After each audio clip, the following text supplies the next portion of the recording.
This is the Beats Working Show.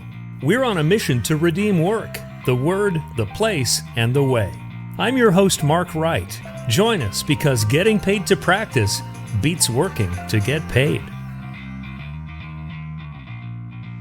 So you get back, you're staying with your friend, you start intentionally connecting with people and community. And I'd love for you to describe that process because I think a lot of us, when we get to a crossroads and maybe we need a job, we just start looking for a job. But you really drilled down to a granular level in terms of what you were going to do on a daily basis that you knew would lead to results. If you would, so tell our listeners, this is pretty amazing what you decided to do. Yes. So the answer to every problem question that you've ever had in life is math.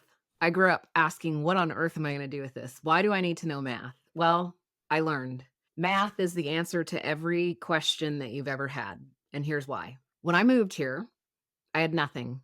I was homeless. I had $1,500. Only one of my 3 children lived with me at the time. I had to borrow money to go get the other 2 from my parents and bring them back about a month after I arrived, and did not get the initial job that I thought I was going to get. So once I realized the original job that I thought I was going to get was no longer an option, I had to come up with a new plan, pivot.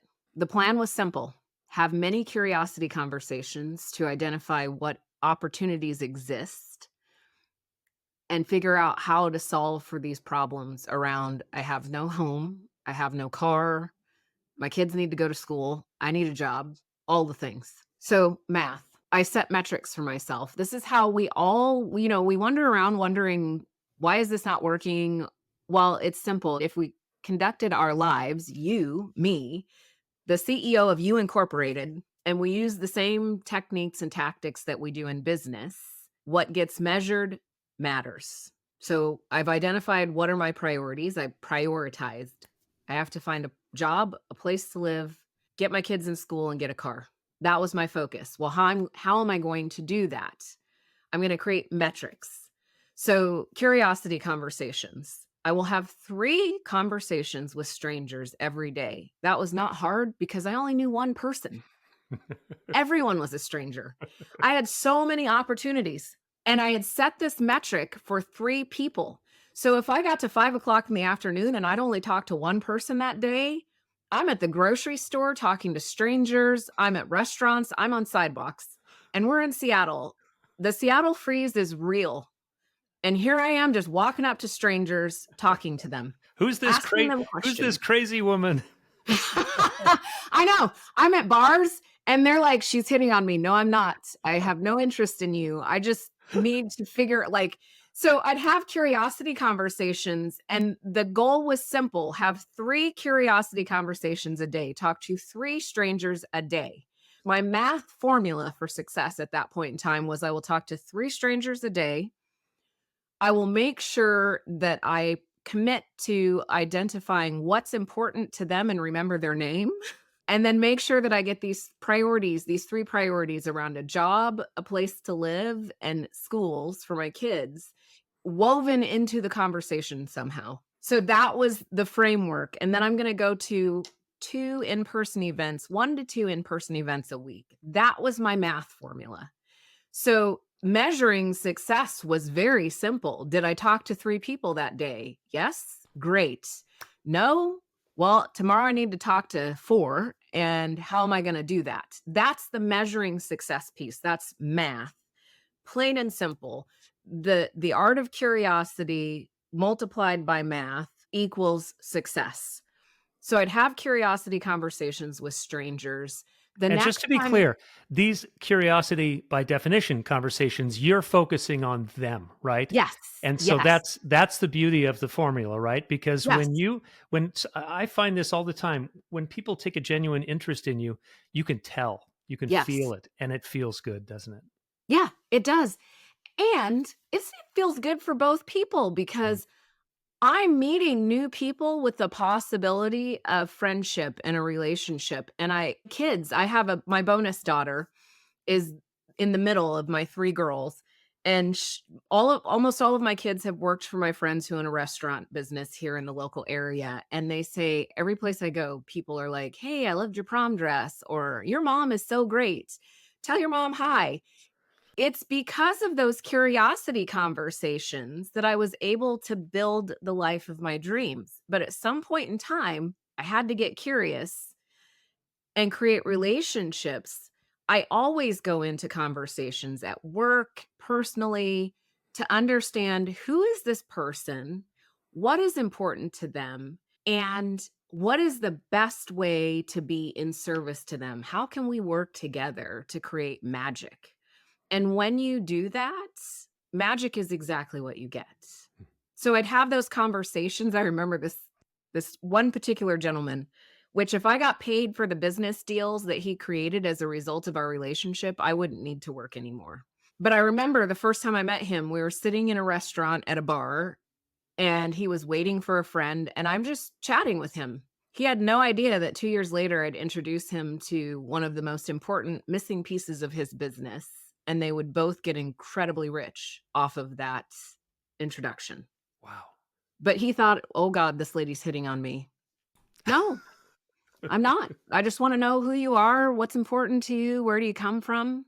And that curiosity just leads to great outcomes, We have about 15 minutes left. I feel like, Ellie, we could go for 3 hours, and I would Yes. love every minute of it. So at this point, Deli, your resume is kind of all over the place. You've been all over the world. You've done a million different jobs. How did you make sense of that resume, and what was the turning point? Because you worked both at Microsoft a couple of times and also Amazon as well. When did you feel like, wow, it's starting to happen? About 8 years in. So, I'll tell you, Mark, the thing is that I had this background and career that basically looked like a 2-year-old had scribbled on a piece of paper. And the way that we think about careers is that they're very upward and moving to the right continuously. That's how we think about our careers, that our career is supposed to continually go up and to the right, where we continue to achieve more and more success. That's what we've been raised to believe. When in reality, most people, a lot of people, now my husband, that was exactly what his career looked like, up and to the right, to the C suite. I, on the other hand, have this very messy, what looks like a toddler scribbled on a piece of paper. And the first thing that I had to do when I thought about what are the pivots necessary, because this pivot framework aligns to how did I turn it around? And this is the power of the coaching work that I do because I bring such a diverse set of perspectives to every conversation that I have. I will blow your mind. And that's not me bragging, that is simply a fact. Is you have this one set of experiences. Well, because I have this, what looks like a toddler scribbled on a piece of paper set of experiences, I bring all of that goodness with me. But in order for me to bring that goodness to what looked like a career path that turned into becoming a senior leader leading diversity and inclusion, I had to be able to, one, own it. And a lot of people come with shame and I didn't do it the right way. So I had to, one, own it, understand who am I and what's the power that I bring when I sit down at a table. Two, I had to be able to look at that mess and pull out what are the common experiences throughout all of these careers. Well, it was 3 plus decades of learning, leadership, and development. That was the common thread that went through all of them, whether it was being part of a military community with a focus on leadership and development, being a hostage negotiator, and working at 3 different law enforcement agencies in emergency communication. I studied for 15 minutes a day for almost a decade, human trauma responses and how to de-escalate situations. Never in my life did I realize how incredibly valuable that skill set would be, because whether I'm sitting in a large scale, heavy stakes meeting with C suite executives or putting a project together, I'm able to listen and hear what's being said in the room, connect with the humans, de-escalate if that's necessary, and then take the individual needs and then maximize what those needs are into an outcome that delivers results. That's what I do in every situation. That's what I had to be able to pull out of a disparate set of job functions, none of them with the same title, descriptions, anything else. It was, how do I pull, what are the common threads that come through all of this? What's the power that comes forward that I pull forward? And that's in the career world, what you call, what are the transferable skills? And it's really hard to read the label when you're inside the bottle. So this is where having someone that is not you, you're the secret recipe to your own secret sauce. Someone else is going to have to stand outside of you and kind of look at, what are the things that make you you? What are your superpowers? That's when you're able to identify, what are the transferable skills that I take forward? What do I bring to any career? So it was me having to take a step back and look at, it really wasn't a kindergarten page with scribbles. It was a beautiful tapestry of life experience.